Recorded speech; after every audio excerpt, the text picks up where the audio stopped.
Find a fitter.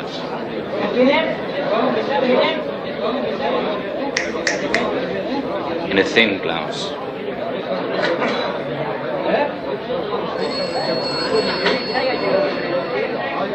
Because I'm going nowhere, and it's time I had my bloody say in what goes on around here. You guys are my guys, and my guys are getting action. Alright, gentlemen, grab yourselves a cup of coffee and put your balls in a good position. And let's get into it. How are you? I'm fantastic and doing really well. And today I'm viewing Portrait of a Lady by Frederick Malle. And I love how the perfumer's name is on the bottle. The new Brute 33 bath foam. You pour a nice big capful in the water. It makes your skin feel nice and smooth. And when you get out of the bath, you've got the great smell of Brute all over. Lovely. This is seduction in a bottle, period. The perfect scent for nights out, dates, or in bed. Probably in my top 5 most complimented fragrances of all time, and the men go nuts. The only reason I came back to this crap house was to find out who did it. And I'm not leaving till I do. Do you understand? So you want to smell super sexy for the longest possible time? I've got you covered with 20 longest lasting sexy fragrances for men. If you like fragrance recommendations, subscribe to this channel and let's go. You could ask yourself a question. Do I feel lucky? Well, do you, punk? Mont Blanc Explorer or Prada Luna Rosa Carbon. Explorer is more smooth and cheaper, but I say go for Carbon. It lasts longer and gets you more compliments. Put on your best pink mask and your nice pink tights and your pink gown and come and I'll bend you in bloody two, sunshine. Thank you very much.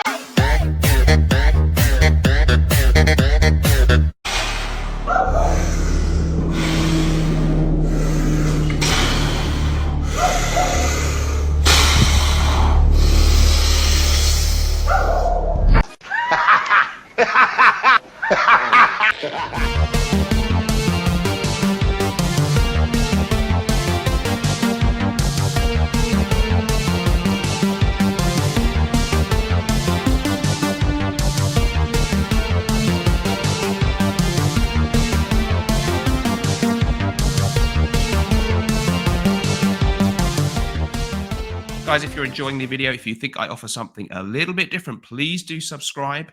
Hit that subscribe button. It does help me out in my life, and it means that you won't miss my content, which at least stands out in some way or other from most of the other fragrance reviewers. Hey guys, welcome back to my review of the fragrance year 2021, or I'm calling it the 10 most shocking events or something like that, because if I just called it FragCom review, not as many people would watch. So let's call it the top 10 shocking things that happened in the fragrance community in 2021. What a year it has been. So we've had some real fun ups and downs in the community. Some of this is FragCom related stuff, a little bit about fragrances themselves. Let me know what you think in the comments down below. By the way, my scent of the day, Bon Viveur by Naughton and Wilson, an amazing citrus chypre fragrance. Follow the link in the description to go to our website. At the time of uploading this, very short time only though, we have the special offer. We've revived the 2-bottle offer. So amazing special price for buying one of each bottle. And, you know, this is not going to be around for long. So check that out in the link in the description if you are watching in a very short time after the video was uploaded. Let's go through it then. So 10 events, not in any particular order. I'm going to start with the worst one. So I've done a jokey intro there. There's no joke in this. So sadly, in February of 2021, we lost Carlos, the Brooklyn fragrance lover, one of the real legends of our community. And I just am so sad still. Every time I see a thumbnail, because his channel, thankfully, is still there, but every time I see a video suggested to me, you know, part of me forgets just for an instant that he's gone. And it's like, oh, well, there's a new car. Oh, no. It's not a new Carlos video because he's gone. So sad. And, you know, thoughts with everyone who knew him personally, who will be feeling extra sad, I guess, as the festive season approaches. Much missed. God rest your soul, Carlos. Okay, moving on then. We're going to go to maybe some happier subjects, I hope. So let's talk about fragrances themselves. So that was the first point in my 10. Let's go to the next point in the 10, no particular order to these. Oh, by the way, guys, if you are looking for fragrance samples in North America, go to myfragrancesamples.com. You can use my code Mr15 for a whopping 15% off. If you are in the USA, Canada, or Puerto Rico, where do I recommend to get your fragrance samples? I know this guy, top guy, well, you've got to go to myfragrancesamples.com, myfragrancesamples.com, myfragrancesamples.com. I think one of the shocking things was the paucity, the lack of exciting or great designer releases or mainstream releases. Some of the indie niche houses have done some really interesting stuff, but as far as the main big brands go, as far as I'm concerned, there really wasn't anything to really write home about this year. We had Sauvage Elixir, the latest of the Sauvage flankers, which smells a little bit like Sauvage, but a little bit sweeter and smoother. It's okay. It's not a bad fragrance at all, but it wasn't very imaginative. It wasn't very exciting, and it did really very little for me in terms of excitement. So that was disappointing, but not entirely surprising from Dior. Another big one that got hyped a lot was H24 from Hermes. A lot of people, not in the community, I've seen friends that I know, so it's really good. I'd buy that one. I like that one. So people have really bought into this one, but it's just okay. It kind of smells a little bit like freshly ironed clothes, and then it goes a bit just nothing at all. So, compared to Terre d'Hermès, a classic from Hermes, which was, I think, a 2006 release, and some of the flankers to that are great. H24 it's a really nothing kind of fragrance to me, to be honest with you. And like the biggest, arguably, niche house, Creed, just gave us Viking Cologne. And again, that was a real disappointment. They've gone into doing flankers now. I don't mind the idea of niche houses doing flankers. Why not? But I never liked Viking that much anyway. And the red bottle for that, I always felt was kind of tacky. So we have an orange bottle for Viking, and the smell is just kind of a little bit like Terre d'Hermès, actually, but not as good. I mean, to be honest with you, I'd rather buy Terre d'Hermès Eau Très Fresh than Viking Cologne, and the price is much lower. So shockingly boring and mind-numbingly not exciting releases, IMHO, from the designer houses. Not that I go and try all of them, because there's so many bloody things coming out. So that's point 2. Point 3 then. Well, one of the shocking things was the explosion of YouTuber fragrances. I mean, you've almost got a fragrance within a week of starting your new YouTube channel, you've released a fragrance. It's insane. So this has really been a big, big thing. Of course, I have my own YouTuber brand. You know what? We're positioning Naughton & Wilson as not a YouTuber brand, and I'll tell you why. Jeremy Fragrance actually was the original YouTuber to start a brand, and to be fair, he did, as far as I know, start that up all on his own. He owns the whole thing, maybe along with his brother, I don't know, but he started that from scratch, and he used his channel to promote it. And that's kind of what we did with Naughton & Wilson. I mean, there is just me, Mr. Naughton, and Mr. Wilson. There's no backer company, so we are a genuine fragrance brand. And I want this to continue going on, even if I don't have a channel anymore or whatever. I'm not really pushing this so much as the Mr. Smelly brand to people outside of YouTube now. So we want to stand alone as a great, great English brand. But of course, I used my presence on YouTube to give me some chance to get out to the public. But now, of course, we've got all these other brands where sometimes they're backed by a bigger company, and there's nothing necessarily wrong with that. So Navitus is the big one. And, I think when Stephen from Redolescence first launched this, I think in 2020, early 2020, it kind of came out. We all thought, oh, it's Stephen's unique Stephen brand, but it turns out that they actually back a lot of the other YouTubers and have made fragrances with many other people, sometimes under the Navitus name, sometimes other names. So I don't think there's anything necessarily wrong with that, but it's sort of it's a different way of doing it. And now it's they really will collaborate with anybody and everybody really who's got a platform to sell things. I'm not saying that's a bad thing, but it's interesting. It's a phenomenon. We've got the Z Creators with George Zaharoff. Zaharoff, a great band in its own right, and I think I really like George Zaharoff. I really like Signature from them. Keen to try his new release, actually, Tobacco, but he did do very well with his one with 3 different YouTubers, which was Curly Scents. She did a fragrance called Siren. He did one with Justin Copeland, who did one called Brass and Soul, and TLTG Fragrance Reviews did Business Over Pleasure. And they've all sold out now. I think that's it. So as far as I know, they are meant to smell pretty good, but I haven't tried those 3. And that was a different way of doing it, because I don't think those fragrances are still in production. So discuss in the comments down below what you think about that. But all these other people have got one. Really, really small people with small channels have somehow managed to put out something. Instagrammers have their own fragrance now. If you'd like to see an extra video from me every week, sign up to my Patreon group. It's only $2 a month. There's a link in the description, and we have loads of interesting stuff going on there. I do a lot of fragrance stuff, of course, but I also talk about some other things to do with my life. It's really fun, and I hope to see you in there. As I say, you can follow the link in the description, or just go to Patreon and type in Mr. Smelly 1977. People with not massive followings can do it. What was the other one I wanted to? Oh yeah, Chris from Fragmental did his one, Smolder, with Terence Hughes, is really good and kind of beast mode. So hats off to them for that one. It's a good release. But again, there was kind of a one-off production run, and now it's done. But why does this happen, guys? Why does this happen? Well, it's very simple. Let's be honest. If you've got a YouTube channel and you review fragrances, you can't help but notice, even if you started it only as a hobby, which I did, to share your passion, after a while, you keep seeing people in the comments say, oh, I bought that one on your recommendation. I bought that fragrance that you reviewed. Thanks for helping me discover that. So after a while, you can't help but think, well, maybe I could make some money out of this kind of thing. So some people get an affiliate link, but then you're only getting 5 or 10% off the sale. So of course, people think, well, instead of selling stuff for other people and getting nothing or a tiny percentage, why don't I have my own fragrance and encourage people to buy that? And then I can get all the money or nearly all the money. So that's why it happens. And of course, they like fragrances too, but it is about business. So that's it.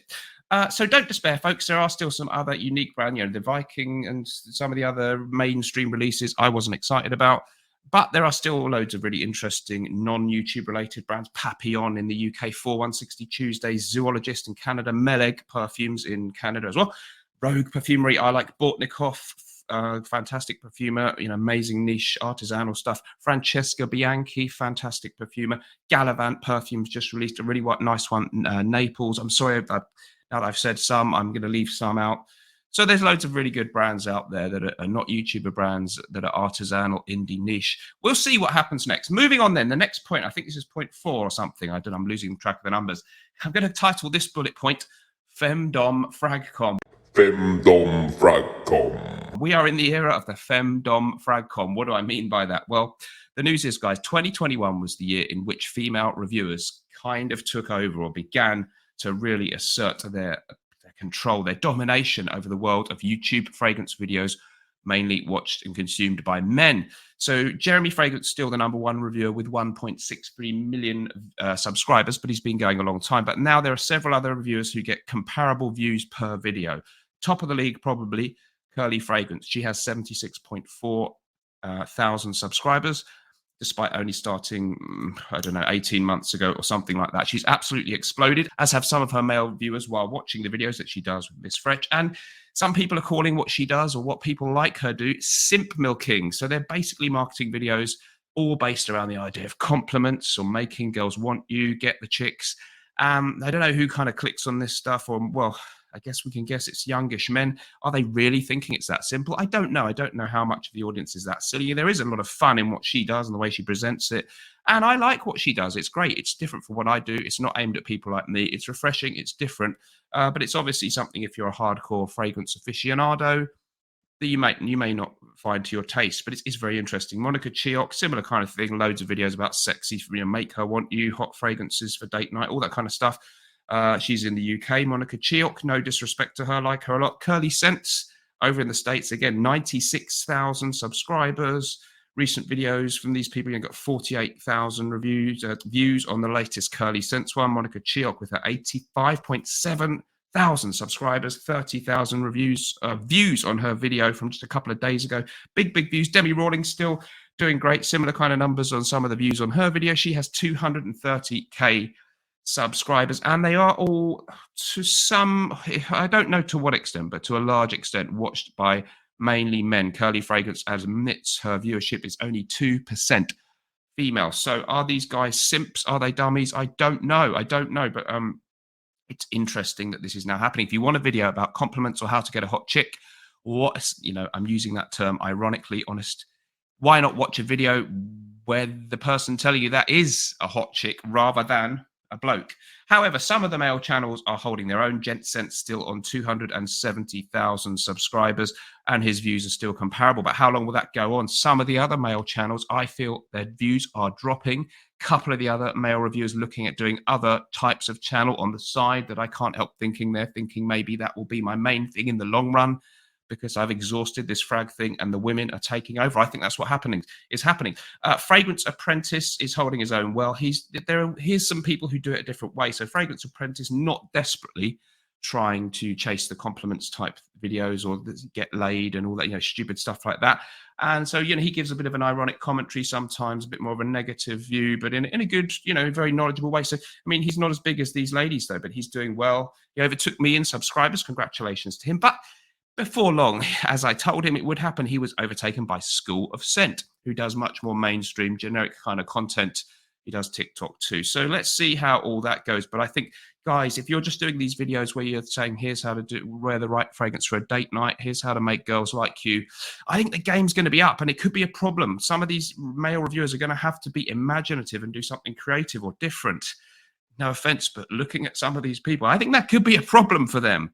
I don't think imagination or humor or wit is going to be a strong point for some of those guys. People like AC Smells Good, though, still doing fine, but with a much smaller channel, aimed at older guys maybe.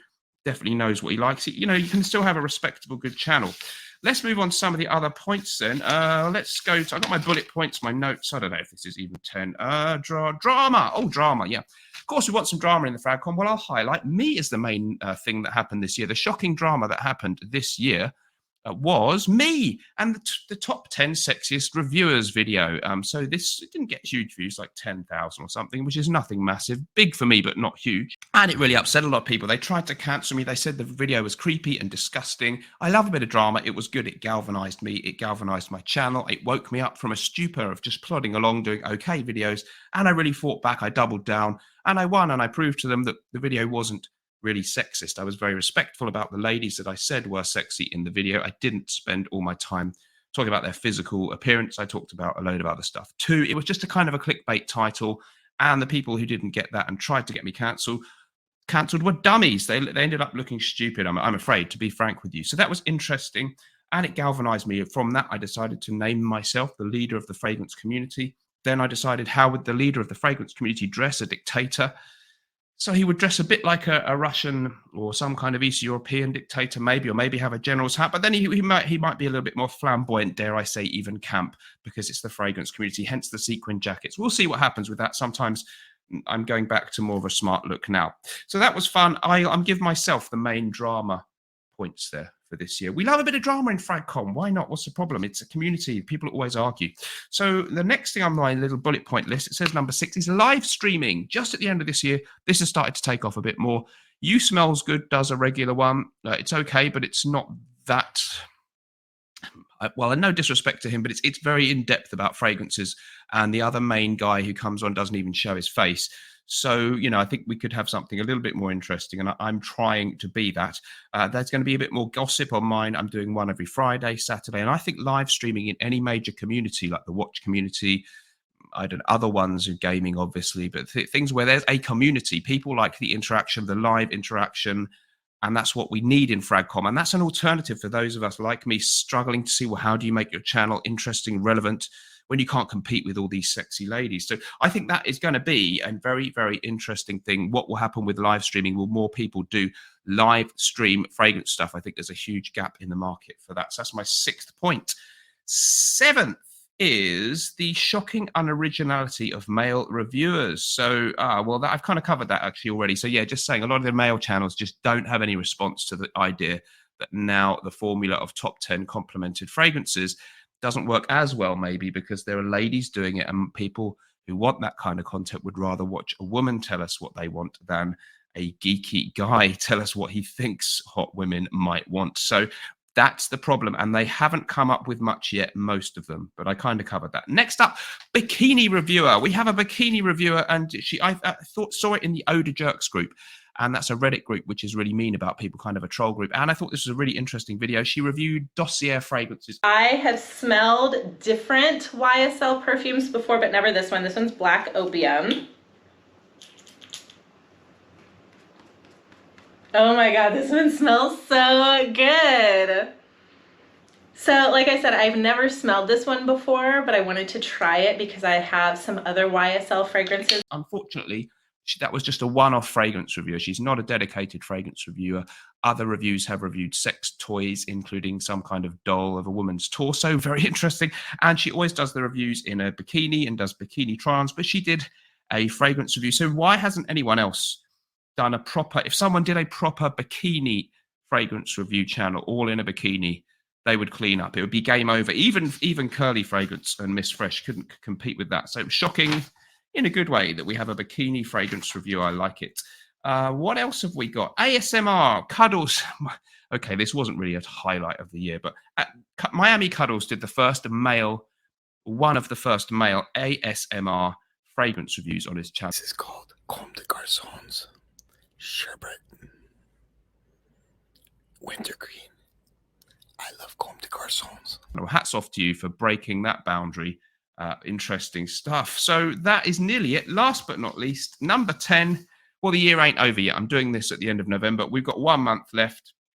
There's got to be one more shocker at least. I reckon there's one big shocker. What do you think it might be before the end of the year? Well, if we knew, it wouldn't be a shock. So let's see what the one big shock, hope it's nothing terrible, before the end of the year. Could we have a bit more drama? Something like that would be fun. I hope so.